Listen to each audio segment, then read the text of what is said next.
Hi guys, welcome back to Isaiah Pope Reads, and today we're going to be doing um, a part one of chapter one of Elizabeth Smart's book titled Detours. It's her newest book that came out, her third book. I call it a trilogy since she's written three books, and it's from her and from her perspective. So, if you have not read the book, if you're not read the book that her parents have written called Bringing Elizabeth Home, I highly recommend you reading that. It's amazing. In fact, I read that book out loud and was able to record myself reading 26 chapters, and there's a playlist of it, so you can definitely listen and read. But anyway, I'm splitting this chapter into three parts because if you have not seen my previous video, there are 7 chapters, but it is very, very, very long chapters. So let's get started. This is part one of chapter one, and it's titled Meet and Greet. Hi, reader. I'm Elizabeth. If you picked up this book, there's a decent chance you know my story, or at least part of it.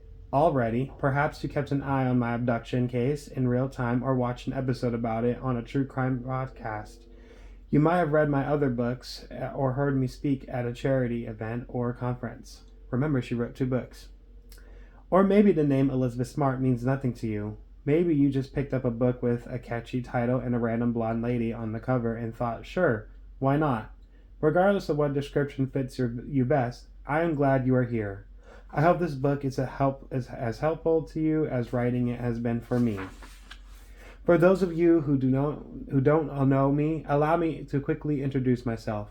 I am a born and raised Utahn and a marathon runner and the Costco ready-made meal enthusiast.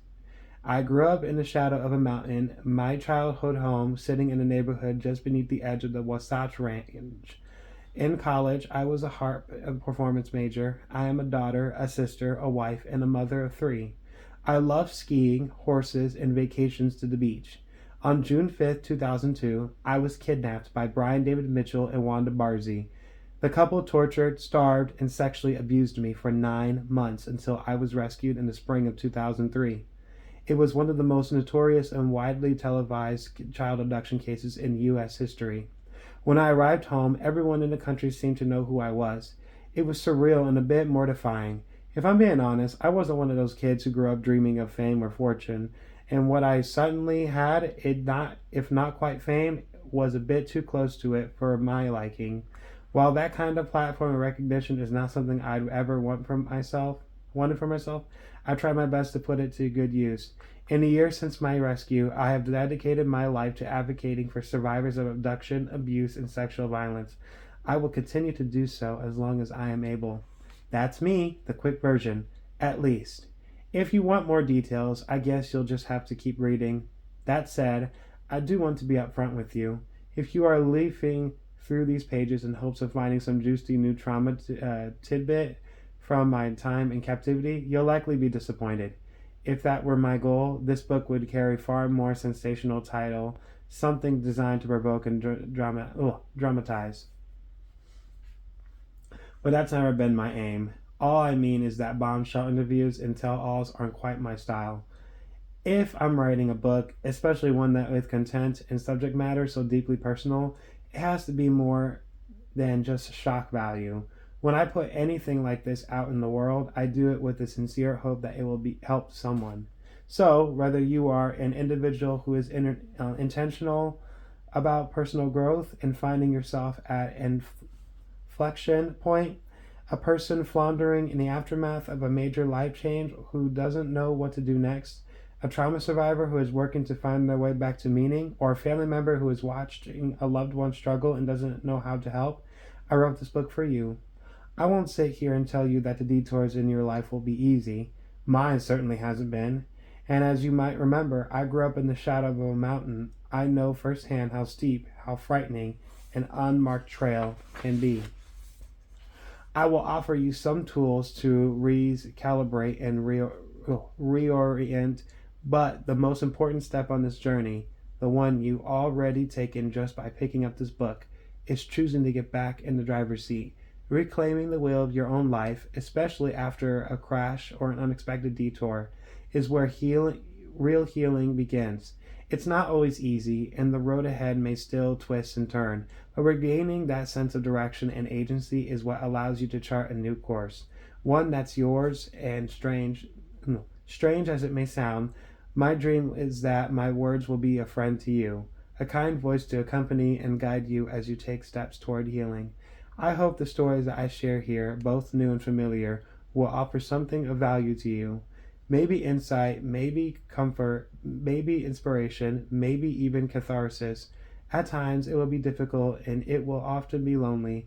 I understand that better than most, but I'll walk beside you. I'll stay here and bear witness to your trials, your hardships, and most importantly, your victories. The road is long, but I am in your corner. Let's begin the journey forward. Roadblocks, rock slides, and reroutes. The beginnings of this book first sprang into my head a few years ago during a routine trip to the airport for an out-of-the-state speaking event. At the time, my family and I were living in Park City, Utah, best known for its beautiful ski resorts and the Sundance Film Festival. From our house, there was only one way to get to the Salt Lake City International Airport, driving along I-80 through Parley's Canyon. We had made the trip dozens of times before without a hitch. As usual, my husband, Matthew Gilmore, was driving me, and we left our house well ahead of time in case there were any unexpected delays. When you fly, as often as I do, you learn pretty quickly that traffic and TSA lines have no mercy for wary travelers. Typically, the trip through Parley's Canyon is a peaceful, if not exactly scenic drive. As we hopped on the quick-moving interstate, I let my eyes drift mindlessly to the brownish-gray crags that rose up on either side of us. The vegetation that crawled along the shaded rock face in search of light, water, and better soil, something about those rough and tumble little plants brought a smile to my face. Even in such unforgiving conditions, they were surviving, spreading new tendrils in every direction to find a place where they could thrive. They were stubborn, like me. I was so lost in thought, I didn't realize we were slowing down until the car came to a complete stop. My attention snapped back to the road, and what I saw made my stomach drop in my shoes. Lines and lines of cars stretched so far in the distance that I couldn't see their end. All the traffic on I-80 heading into Salt Lake City had come to a complete standstill. We soon learned that a rock slide had blocked several lanes on the interstate, and the accidents it caused blocked the rest. At first I thought we might be able to wait it out. After all, we had built plenty of buffer time into our schedule for exactly this reason. But as the clock ticked steadily onward, our car inched forward at a snail's pace. Worry began building in my chest. We would never make it in time. I'm going to miss this flight, I told Matthew, barely believing it myself. I had been so careful, had done everything right, and none of it mattered. Matthew turned to me. What do you want to do? My mind sifted through all the possibilities. Should I stay the course and hope the road could clear? If I missed this flight, would I be able to find another? It seemed unlikely on such short notice. At this point, it would probably be easiest to just go home. I would feel awful if I missed the event, but perhaps it was time to call the coordinators and let them know I wouldn't make it. That might give them just enough time to find someone to take my place, but like I said, I've always been stubborn. I couldn't just sit here and wait for a miracle, and I certainly wasn't going to give up and turn around, not when there was so many people depending on me.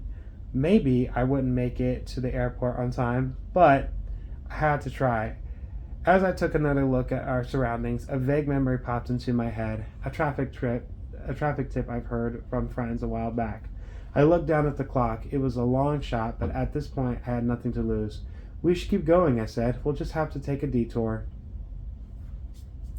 Maybe this wasn't the best idea, I muttered to myself about a mile down the dirt road we've turned onto.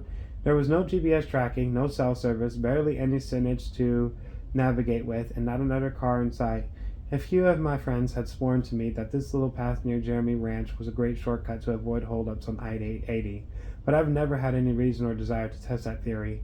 And the longer we drove in what seemed like entirely the wrong direction, the more convinced I was that I misremembered their advice. I tapped at my phone as if that magically bring my GPS back to life, but the only instruction that infuriatingly pleasant female voice could give me was return to route. Not an option. I wanted to tell her, but she just kept saying again and again. Those words flashed across the screen and flowed from the speakers, and it was beginning to drive me crazy. This situation was frustrating enough without a robot insisting that the only way forward was to go back to the rock slide and drive through it. Don't you think I want to go back? I thought. Don't you know how much easier this would be if things weren't the way they were? If the road was clear and the cars were moving. But life isn't that simple. The only thing you get from going back is stuck. As I have reflected back on that situation, it reminds me of myself at 15, just weeks after being rescued from 9 months in captivity and so desperate to reclaim the life that was stolen from me. I wanted things to be just as they had been before Brian David Mitchell pressed a knife to my throat that summer night in 2002, before he raped me and told me I was his wife, that I belonged to him and was sealed to him forever. What I would have given to return to the route I had been on before I was taken, when I was still looking forward to holding hands with a boy for the first time, and my greatest worry was who I would sit with at lunch on my first day of high school that fall. I didn't want to dwell on the past, but I also couldn't escape the fact that my experiences had changed parts of me. I was still a child, but I was also a person who had still seen real darkness, who was intimately familiar with the depths of human cruelty and the jagged edges of the scars it left. 15-year-old Elizabeth couldn't go back, so she had to find a different path forward.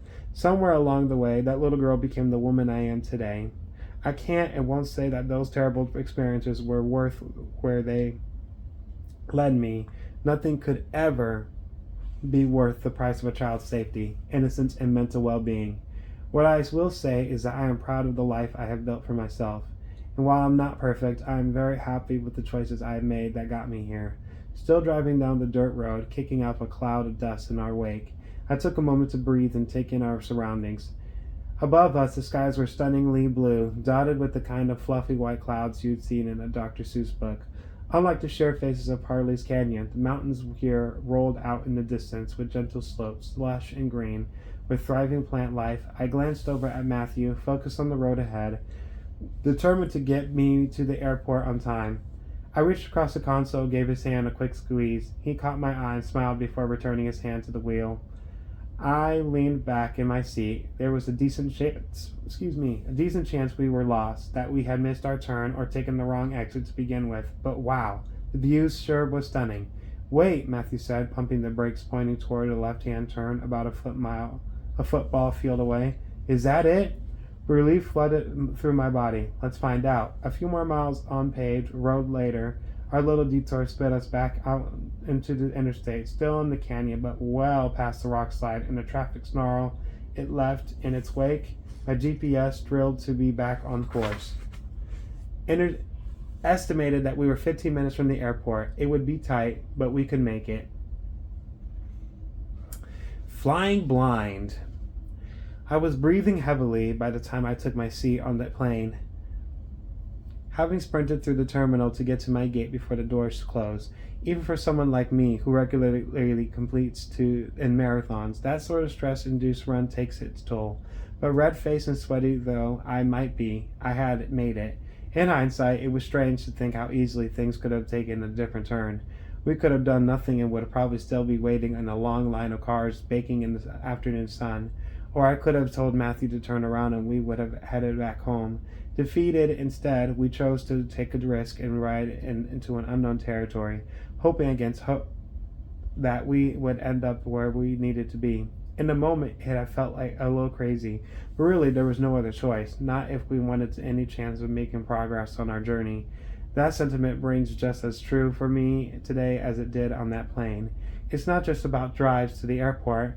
When we face life-altering events, traumatic ones in particular, it drastically changes our internal landscape, cutting off the routes we planned for ourselves. My kidnapping is an extreme example of what that life-altering event might look like.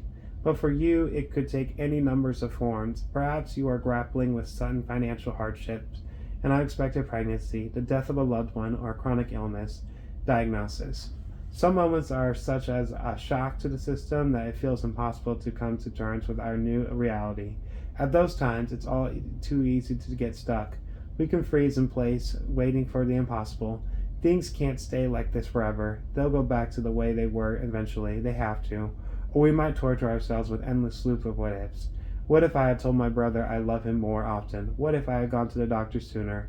What if I hadn't smiled at that man in the bar? Sometimes when things get bad enough, we can close in on ourselves entirely and fall into the terrible trap of self-pity and self-loathing.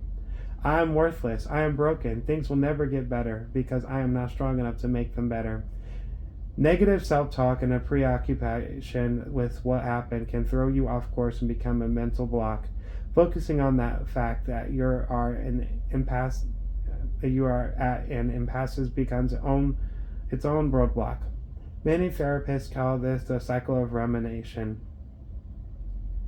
And while it has you going in the pessimistic circles, it is perpetually preventing you from moving forward. It is a roadblock, and a roadblock is static. It is the immovable fact that you cannot proceed on the route you planned. When we dwell on the I can't believe it happened, we sit in the idle staring at the roadblock, wasting gas and cognitive energy, and guess what? Our thoughts are constantly creating roads of their own. Called neutral pathways, and dwelling creates a neurological superhighways of negative thoughts to race through your head and keep you up at night, hinder relationships, and even negatively impact your physical health.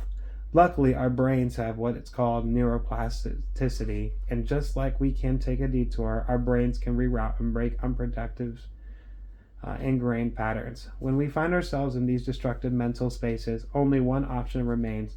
We can't stay behind a roadblock forever, no matter how uncomfortable and familiar that road was, no matter how hard it is to let go of that dream for our future. We have to step off the known path and forge a new one for ourselves, embracing whatever changes it might bring. We have to accept the roadblock, the fact that our reality has changed, before we can proceed and plan how to move forward. Throughout my career as an advocate for women, missing persons, and survivors of sexual assault, I have traveled to all 50 states and given speeches at hundreds of events. As mentioned, by far the most common question I received is how I not only survived my kidnapping, but healed from it. They ask me how, in the wake of something so hideous, I can be as grounded as I am. Essentially, they wonder how someone who experienced such extreme trauma could come from out the other side of it and be a normal, functioning person. The answer to that question isn't as clear cut as you might hope. During the months immediately following my rescue in March of 2003, it seemed that everyone around me had an opinion on what exactly I needed to do to heal. My parents were suddenly surrounded with families, friends, and acquaintances who had everything figured out. Elizabeth simply must go to therapy. Really, she should go to inpatient care for a while until she can properly process what she has been through. Someone you had even heard of a retreat for young women like me, where I could begin to heal surrounded by kindred spirits. I have no doubt that in-person therapy or group intensives can be powerful tools, but lasting healing doesn't come from a specific person or place, the right therapist, or the ideal trauma recovery program. Real transformation begins with a new mindset and a new internal road map. In other words, it's not about the vehicle you're driving or the GPS you've been handled. It's about recalibrating your own internal compass after trauma. All these people had the best of intentions, and I am thankful for their love and concern. I know that the path through trauma isn't an easy one for bystanders to witness. Humans like patterns and rules. We like to break things down into simple parts and categorize them. When you go to the doctor for an injury or illness, you get a treatment plan. When you build a house, you always lay the foundation first. And just about any endeavor, there is a set of steps you are supposed to follow that will lead you to the outcome you desire. But more often than not, that isn't how trauma works. For me, therapy was off the table. Now, as an adult who has attended therapy and understands the benefit, I can understand why it is the first recommendation for most trauma survivors. But at the time, I didn't understand what it really was. The idea I had in my head was an inadequate, cartoonish one where an old man in glasses would listen and take notes while I screamed and cried and rehashed all the worst experiences of my life from the comfort of this little blue couch. For one, I couldn't fathom that someone so wholly unrelated to what happened to me could begin to understand what I went through, or why they would care. Maybe more importantly, I was desperately uncomfortable around men, and the thought of a female therapist was entirely foreign to me. To be alone with a man I didn't know for hours on end, to share with him all the intimate details of the abuses I suffered, that was a thing straight out of nightmares. To be fair to myself, my view on therapy wasn't entirely invented. I had already been down that road once. The day after I was rescued that morning, I was taken down to the Children's Justice Center, and it made to sit in a room with two middle-aged men. They told me they were psychiatrists and that they were there to help me, but to do that they needed to know everything and I do mean everything that my captors had done to me since that night and the night I was taken. I sat there absolutely mortified as they asked me to clarify, recount, and repeat all the most terrifying, humiliating, vile aspects of my captivity, using all the proper scientific terminology, of course. I later learned that those psychiatrists weren't there to treat me. They were gathering my testimony so they could stand as proxy for me in trial. As awful as it was, I could see that it was necessary. It was a necessary evil, but that detail didn't matter. I had no reason to think that traditional therapy would be any different than that cold and profoundly invasive interview. Therapy, I decided, was not for me. I swore that I would never speak about what happened to me again. I didn't want my pain to be analyzed and dissected. I had no desire to be someone's science project. My parents, to their credit, always projected my wishes when it came to my healing. Always respected my wishes when it came to my healing journey. Pardon me. When I told them I didn't want to go to therapy, they didn't push. Of course, they were understandably worried about me and reminded me constantly that they would provide whatever help I needed should I ever ask for it. Still, I was adamant that I didn't want the kind of help the world thought I needed. So instead of forcing me into something I was clearly uncomfortable with, my parents took a different path. They started attending therapy themselves, using the tools they learned there to support and guide me in the same way my own therapist might have. My choices must have seemed unreasonable, but Mom and Dad always did their best to understand me. I let them know early on about the decision I made that day in the Children's Justice Center, that I didn't ever want to talk about what had happened to me. As a mother now myself, I can't imagine how difficult that must have been for my parents. The uncertainty, the wondering, it must have been torture. Even so, they didn't pry. They accepted where I was on the new path I was making for myself and waited until I was ready to tell them my story. I will always be grateful for that. Aside from silence on the topic of my kidnapping, what I wanted more than anything was to go to high school. As much as I loved my parents and as happy as I was to be with them again, I was in desperate need of a little independence. After my rescue, my mom used to tell me that I was like her newborn baby all over again. I waited 9 months for you to come home to me, Elizabeth, she would say, just like I did when you were born. Now I don't want to let you out of my sight. It was a beautiful sentiment, but I didn't want to be a baby anymore. I wanted to be a teenager.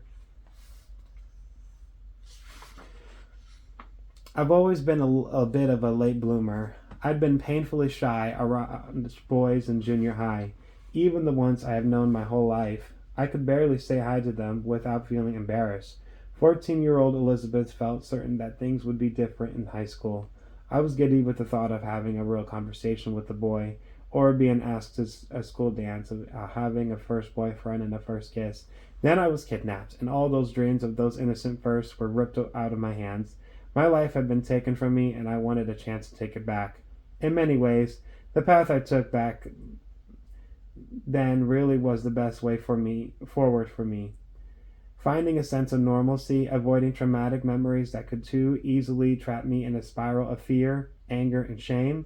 But try as I might to keep the negative thoughts at bay, there were times when they still overwhelmed me. It was in those moments I was so thankful for my grandpa's regular and open invitations to visit his ranch. I loved my grandpa, and I felt comfortable visiting him in the aftermath of my captivity. When I needed to step away from life, I could visit him at his mountainside ranch and enjoy one of my favorite pastimes, horseback riding in the mountains. I could hit a reset button on all my worries and anxieties. I didn't have to think about what had happened to me in the past or what was happening to me now. I didn't have to think about court or wonder what my captors were doing. if they could find other ways to hurt me. Being at the ranch put all those fears miles away. Altitude, it turns out, can provide perspective in more ways than one. Plus, when you are on the back of a huge, powerful animal that could run away with you in a second, you would be smart to clear your head and focus on the moment. That isn't to say I was ever afraid around the horses. In fact, the opposite was true. I found that being in their presence was deeply healing, but more on that later. All I will say for now is that horses come about as close to magic as you can get in real life. And I have learned that early on that handling them demands attention and respect. That was one of many lessons my grandpa taught me. He was a doctor, but he was also a cowboy, and his personality was a strange and wonderful combo of calming bedside manner and rugged, no-nonsense stoicism. At a time when most people in my life were treating me with kid gloves, Grandpa Smart refused to baby me. If you want to ride that horse, Elizabeth, he would tell me, you better go catch and bridle it yourself. He was tough and expected me to work hard, but that was exactly what I needed. More than most, he pushed me to reach beyond myself, to find the outer limits of what I thought I could do and take another step forward. In his eyes, I was strong and intelligent and more than capable of handling things on my own. He had so much faith in me that I started to have faith in myself again. Grandpa Smarts taught me 1,000 practical things, not the least of which was how to saddle a horse. On a spiritual and emotional level, he taught me even more. He reminded me that I wasn't a broken thing, that my trauma didn't have to define me. He showed me how to step bravely into new experiences and trust that I would find my footing. He taught me how to find peace even when you land in the heart of chaos. If it hadn't been for Grandpa Smart and his horses, I might have gone down a very different path. The key component in all of this is personal agency. I was lucky to be surrounded by people who allowed me to chart my own course. The detour I took on the road toward healing was one page with my own decisions. For someone who had had every choice stripped away from her, that freedom was everything, but that is just my journey. And now I'm going to stop right there. Oh my goodness, 27 minutes. I apologize. Wow, I told you, all these chapters are very long. The next part in this chapter is called Rest and Romance. So I'll read that on part 2. All right, take care and God bless, and I will read the next part. But I will just say, this book that she wrote about herself is very powerful. Elizabeth, you are an amazing woman. All right, I am going to start the video right now. See you in the next one. God bless.